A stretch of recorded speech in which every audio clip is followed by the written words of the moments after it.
Kooxda Xuutiyiinta ee dalka Yemen ayaa weerar ku qaaday gudaha dalka Sacuudiga. Waxaa la sheegayaa inay ku weerareen gantaalada loo yaqaan balastiga garoonka diyaaradaha ee u dhow xadka Yemen, sida garoonka diyaaradaha Abha iyo garoonka kale ee King Khalid loo yaqaano, oo ay kasoo kacaan diyaaradaha weeraraya dalka Yemen.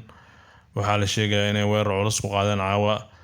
Sidoo kale waxay ku hanjabeen inay jawaab adag ka bixi doonaan haddii mar kale Sacuudiga soo weeraraan, sidoo kale inay xiri doonaan Bab el Mandeb oo shidaalka adduunka uu gaari doono qiimihiisa ilaa $200 ay ku hanjabeen.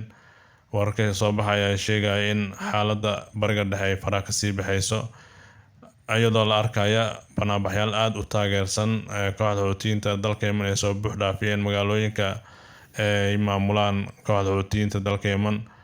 Wararka soo baxaya ayaa sheegaya in xaaladda ay adag tahay oo aad loogu baqayo Sacuudiga in xaalad kale oo galo oo halis ah, iyadoo Mareykanka iyo Israa'iil iyo xulafadooda ku mashquulsan yihiin Iiraan. Waxaa laga baqayaa Sacuudiga in daakum laga dhiga.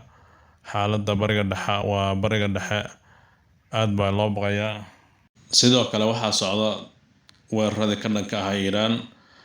Donald Trump ayaa sheegay goor dhaweetay in Iiraan ay u jirto 1 daqiiqo inay hub nuclear samaysato. Waxaa laga baqayaa xaaladda inay kasii darto, Iiraan iyadana jawaab adag ay soo bixiso oo ay weerarto khaliijka oo dhan si maalmahan ugu dambeeyay ay sameynayso.